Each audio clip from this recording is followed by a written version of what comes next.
Jae-sung stood looking through the window at Aaliyah's home. Looking at a beautiful, well-kept garden, the structure was reminiscent of that found in the traditional Hwagi gardens, reminding him that Aaliyah's mother was from an affluent family in Busan.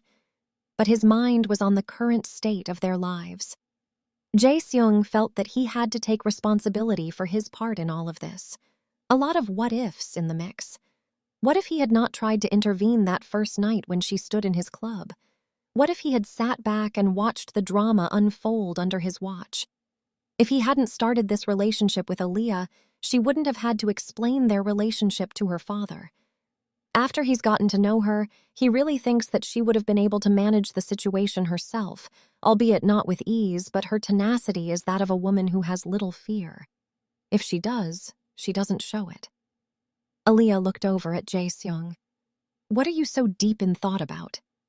Jae-sung looked at her with sadness in his eyes. "Honestly, I was thinking if me being in your life has caused you more damage than anything else. I am really weighing the situations against each other. I don't regret meeting you at all, but I don't know if you think the same thing." Jae continued on his fear showed on his face. "I know you said that you were grateful, but—" Jae-sung hung his head in confusion. "I just don't want to hurt you, or be the reason you are suffering." Aaliyah reached and lifted his chin with her finger. "You being in my life is a blessing, and I don't think I would have survived without you. Does that answer your questions?" She kissed him, lightly at first, and then deeper. A reminder that her love for him was as both friend and lover. Aaliyah became so dizzy with the heat of his mouth on hers she thought she might faint. Jae lifted Aaliyah up in his arms, and she wrapped her legs around his waist. As he walked her back to her room, he kissed her lips, eyelids, cheeks, and continued on to her neck. She laughed the entire way, happy that his sadness was replaced by her giggles. He wanted desperately to kiss every inch, consume every drop of her love. He wanted to be the only person who touched her for the rest of their lives. The love they made this time was gentle. It was filled with all of the love and joy at the thought of loving each other with an intensity, like holding on for dear life, and at times the tenderness of touching a delicate flower. They fell asleep holding each other tight. William Andrews fought his way back in record time. After his latest, terrifying hospitalization, a different kind of man emerged from the recovery room. The frailty was gone, replaced by a cold, righteous fury. Aaliyah's father's voice was thick with anger. "He threatened you. He used your mother's memory to choke you?" Jae-sung held Aaliyah in his arms while he spoke to her father. "He is a coward, sir. He uses the shadows because he cannot stand in the light." Looking at Jae-sung, then at Aaliyah. "Your mother wanted you to build a bridge, Aaliyah. I don't think she knew you'd have to fight a war to do it. Are you sure you want to continue this?" Aaliyah looked her father in the eye. "I promised my mother, Dad. There has been nothing to come that we haven't made it through. I think I want to keep at it. For now." William looked at his daughter to make sure she was set on this. "Okay, but if we're going to fight, we do it as one." Side story. The eyes were watching them. "So he went to California with the woman. Is there a reason for this? What's happening in California? Find out, and I want to know within the next hour." The eyes returned to the view of Busan at night. "We're back." Aaliyah still couldn't understand why he hated her and their mother so much. "What is it, Jae? I just don't understand. What's his reason for hating me so much?" Aaliyah looked to Jae-sung like he had all the right answers. Jae looked back at Aaliyah with a confused look on his face and asked Aaliyah, "What are you staring at me for?" "I'm looking at your forehead. You're so smart. I know the answer is in there somewhere," Aaliyah said, giving Jae a cute smile. "Have you ever asked him?" Jae asked with a serious tone. Aaliyah looked at him, racking her brain. "I can only assume it was about Mom leaving him in Korea and going to California. But maybe you're right. It might be something bigger, because this type of viciousness has to have a root. It's like a little root feeding a whole oak tree. Just like Aaliyah wanted to know about the root of Hyun-suk's hate, but he could do anything but forget. Aaliyah's presence and her visible happiness was a constant reminder of what she had, which he never did. He believed that his mother had given Aaliyah all the love she never wanted to give to him. She just left him because she couldn't control her desire to be away from him and his father. He believed that his mother didn't care about him, and Aaliyah returning to Busan expecting for him to let bygones be bygones was just a slap in the face and heartless. He couldn't stop Aaliyah from coming, but he refused to make this fake reconciliation easy. He had no intention of forgiving his mother by developing a relationship with the daughter that his mother loved more than him. That would be betraying the father that raised him. He admitted that his father was not a man that showed any kind of nurturing environment. He blamed his father's anger on broken heart from his wife leaving them. Aaliyah, William, and Jae-sung discussed potential reasons for the animosity Hyun-suk held. They accepted that Hyun-suk's hatred was coming from some misunderstanding. It had to be. They just had to figure out what, which meant finding a way for them to get him to tell them. They figured out a way that they hoped would work. The family and Aaliyah planned a memorial for their mother. Maybe they can take this moment to start a conversation about their mother. They were not expecting things to go the way they went. Aaliyah went another walk along on the beach walk, knowing that Hyun-suk was following or someone else doing it. She knew that he would come. She just took her time, a nice, leisurely stroll. As expected, he showed up, already warming up for a confrontation. She interrupted, "Before you get started going off on me for whatever it is today, we have a memorial for Mom next weekend. It's the 2-year anniversary of her death. Will you be able to make it?" "Why would I come to that?" Hyun-suk looked at her like she had grown a second head. "What's that mean? Why wouldn't you come? It's our mama." Aaliyah looked at him confused. "That's your mom. She is barely more than a stranger to me. I tolerate you only because we share the same mother's blood. She left us for your father and had you. She gave you love that she was unwilling to share with her firstborn," said this, as if he knew it was the only truth. He didn't know that it was a poison fed to him by his own father. The question was how they would get Hyun-suk to a table to find out the reality of his mother's truth. Surprisingly, it wasn't as difficult as they had believed it would be. At Aaliyah's request to discuss what he wanted her to do, what he demanded that she do, Aaliyah asked to meet with him in a neutral place. Her willingness to listen to him stroked his ego and belief that as a woman and his younger sister, she should listen to him and obey his demands. Aaliyah and Hyun-suk would meet in the private room of a restaurant of his choice. Jae-seung assured Aaliyah, "We can get it set up quickly between now and the time you will meet with Hyun-suk." Aaliyah hoped that they could get her brother to sit still long enough for the truth to come to head. Before she left California, Aaliyah had tried to get motivated to return and reconnect and continue to build a bridge with her mother's memories of love. She decided to go through some of her mother's boxes that she avoided before leaving for Busan. She would pull out everything she knew that her mother had kept to celebrate her brother, his birthday cards, his baby clothes, and letters that were returned to sender. "Jae-seung, look at this. This is our mother's diary, and look, records of the severe abuse Mom had endured at the hands of Hyun-suk's father. I knew it was bad." Aaliyah's grief renewed. "But I didn't know it was this bad. There is no way Hyun-suk knows about this." It was true that Hyun-suk had no knowledge of this history. He'd been told that his mother left because she was weak and didn't love them, neither his father nor him. Aaliyah arrived before Hyun-suk to the meeting location. "Lord, I hope this works, because if he doesn't believe and accept the truth, then there is no hope. I won't feel like I disappointed Mom. I tried." Not long after Hyun-suk began his heated lecture of Aaliyah, There was the sound of a projector clicking through old slides and on the dark wood-grain wall slides of Hyun-suk as a little boy playing with his mother on a playground.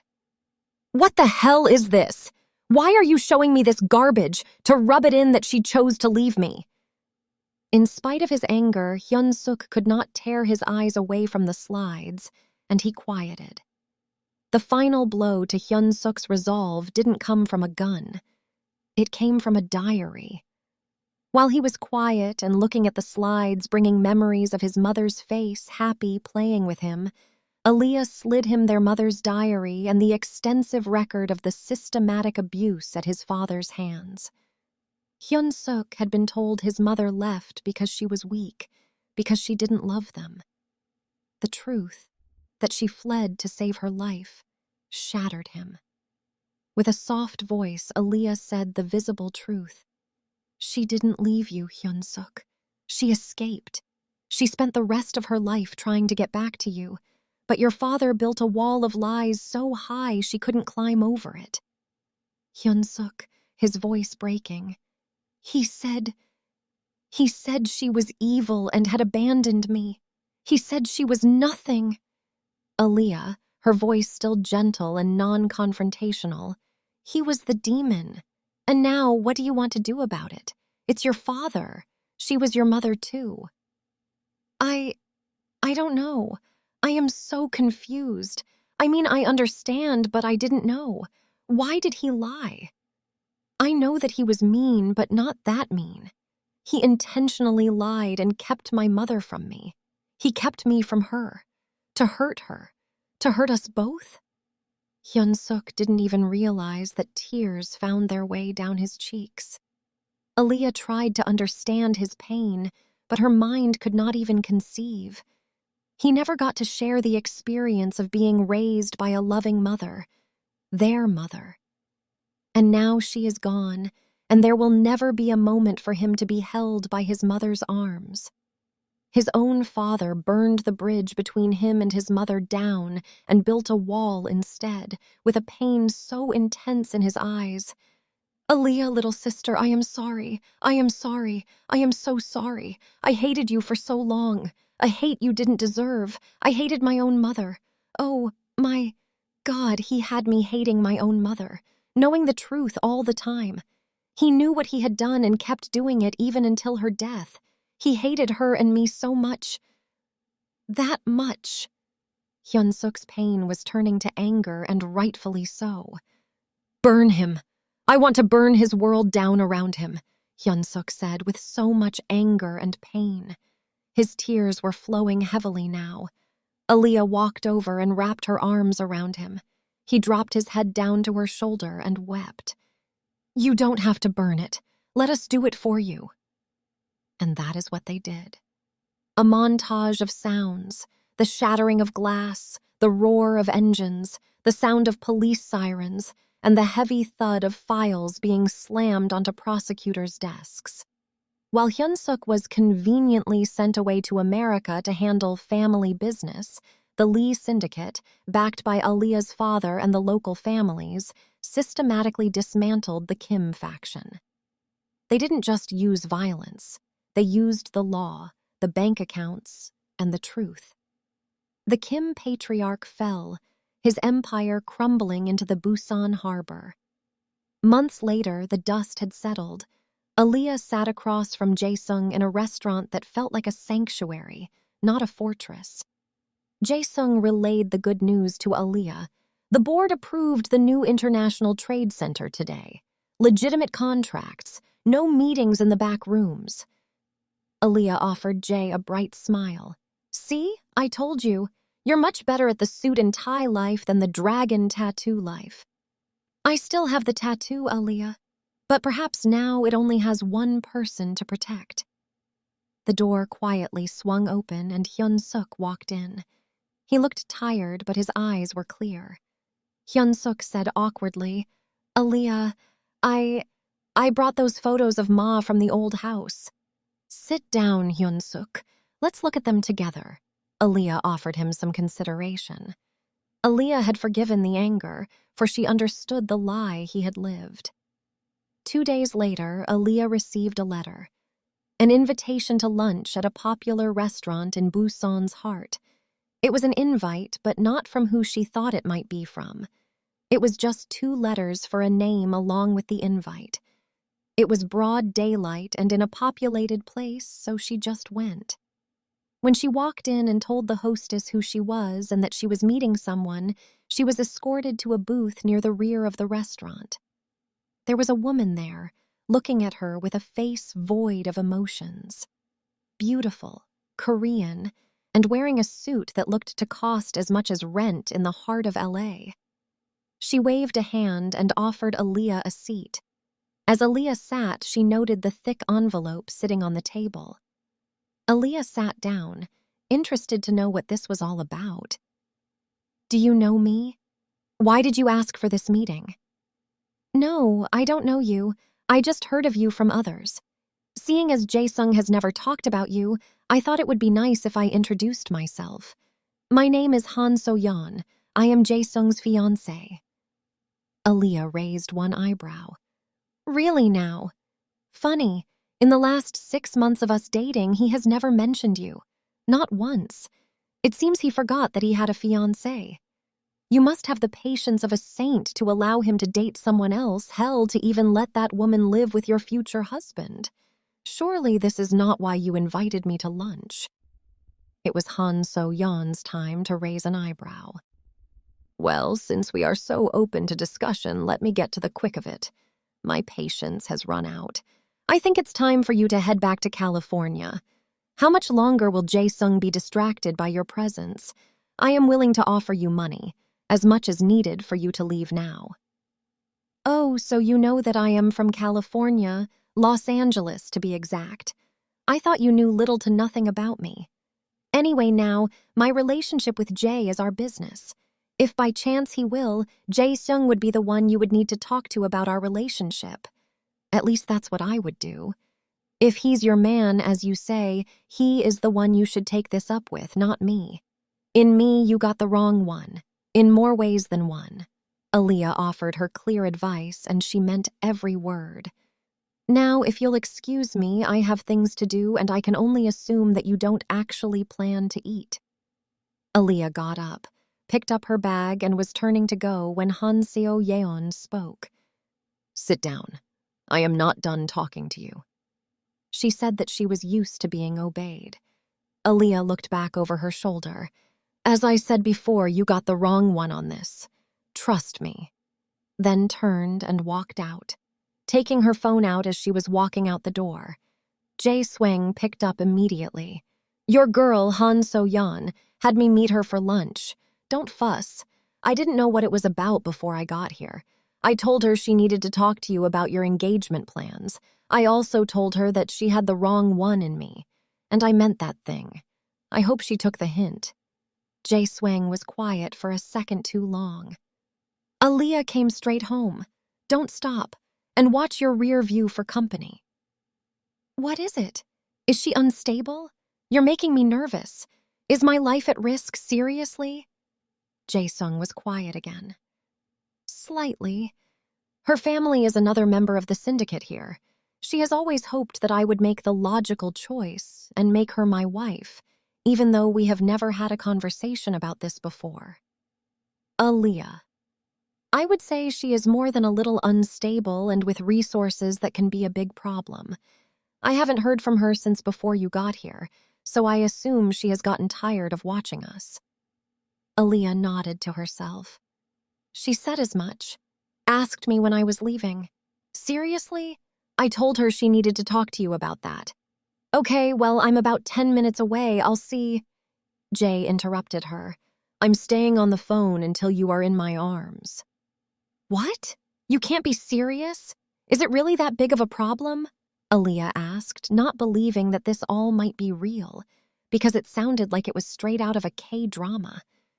Jae-sung's serious tone made Aaliyah nervous. "It can be Aaliyah. Just be safe." "Okay, I am 5 min out. I wish I knew that it was her crazy self before I met with her. I could have really gone to get me something to eat. I'm hungry. Let me stop and get us something to eat. What do you want?" Aaliyah asked, already trying to figure out what she really wanted. Jae-sung said, I want you to come straight home. We'll go get something together. I want you with me or your brother at all times until I get this straightened out. I'm serious, Aaliyah. Do not do an Aaliyah on me. Come straight home. Okay, I am pulling into the garage right now, all right? Getting out of the car. See home, Saf. Before she could turn her head, Aaliyah felt a rag cover her mouth. Her purse and phone dropped right there as she was lifted into the back of a big black SUV. Aaliyah! Aaliyah, answer me!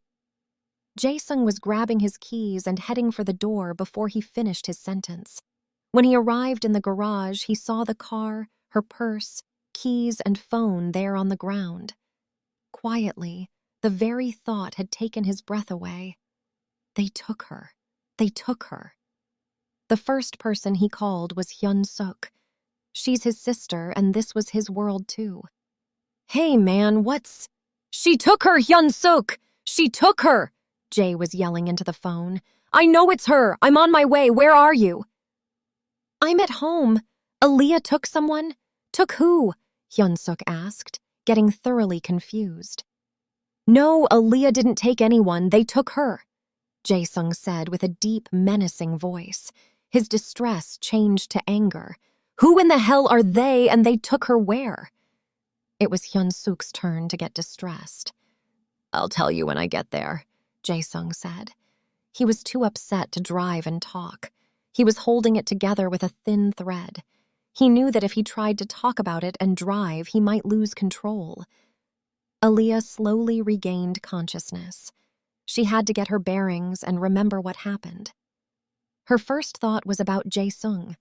She wanted to cry with the thought of the pain and fear he must be experiencing right now. She wanted to cry, and she was mad as hell. Aaliyah looked up to see Han Seo-yeon standing in front of her with her arms crossed, leaning with her shoulder on floor-to-ceiling glass windows with a view of Busan in the background.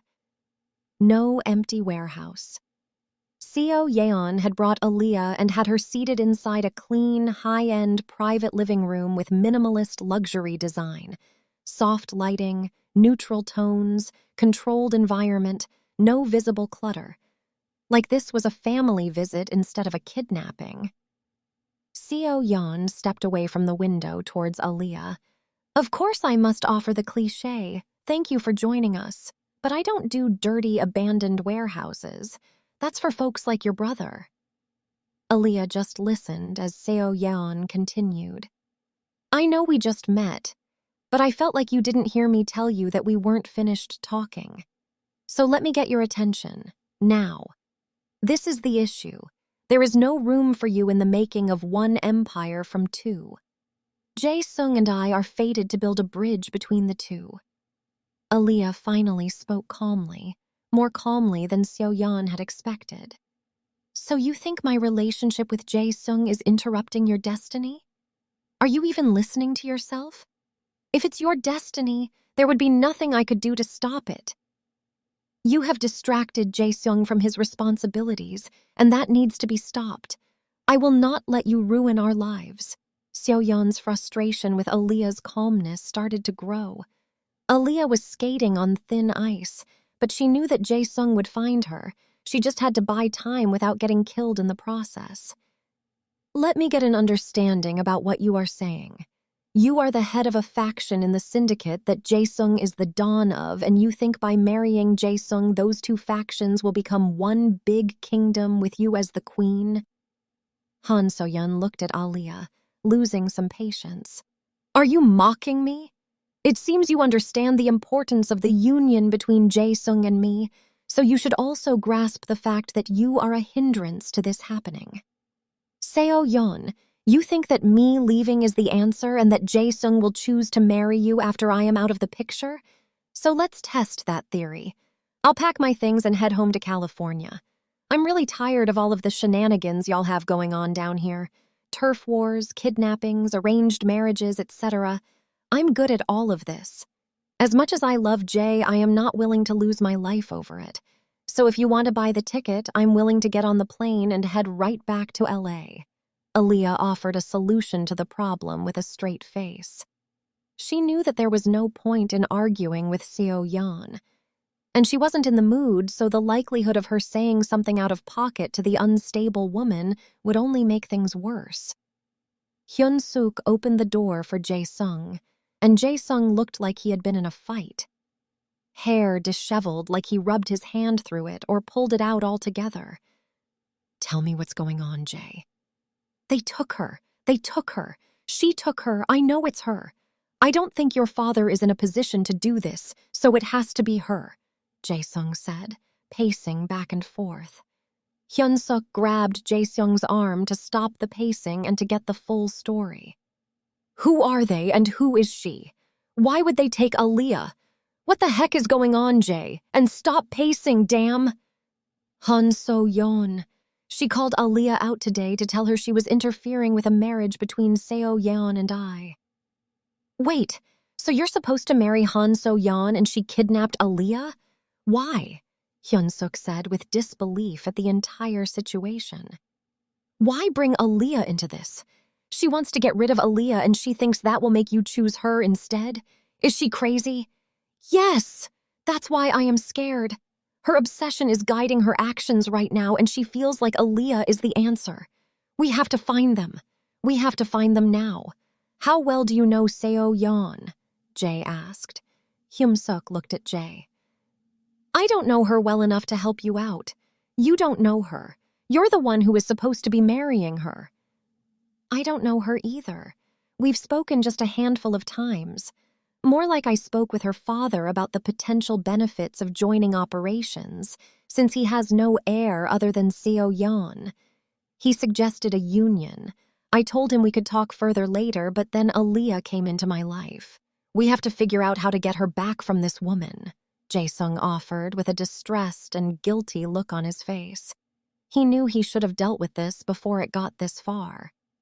Who might know her well enough to talk her down, or know where to find her? Jae, you said her father wanted a union of the two factions for business purposes. Why not talk to him? No one would know her better than her father. I doubt that he knows what's going on, though. Hyun-suk offered a reasonable solution or lead to finding Aaliyah. Let me call him now, Jae said. Aaliyah, you think it would be that cut and dry? I know that Jae-seung would let you go that easy, Han So-yeon said while standing over Aaliyah, who was seated in the middle of the room, barely tied. Jae-seung does not own me. I love him, but I am not willing to give my life for him or anyone else. Maybe my father... No, let me think about that too. I'd rather leave and let him deal with you since it doesn't seem like you would take no for an answer. I am not about to spend the rest of my life looking over my shoulder waiting for your next big break, Aaliyah said, somewhat convincingly. Seo Yeon looked at Aaliyah, trying to find the lie. Yes, but I don't think Jae-sung would let you go that easily. Wait, so you know Jae is dedicated to me and would choose me over everything. Why would you think he would come to you if I left him? Aaliyah, genuinely confused, asked herself if this woman was really this unhinged. It was like she kidnapped Aaliyah without a clear plan, and she knew that Han So-yeon was too smart for that. So what's your plan? What's the end game here? Han So-yeon looked at Aaliyah with appreciation. You have no fear, huh? I kind of like you. We might have been friends in another life. Too bad we are enemies in this one. Aaliyah looked at Seo Yeon, tilting her head slightly. I am not your enemy. I don't have any enemies.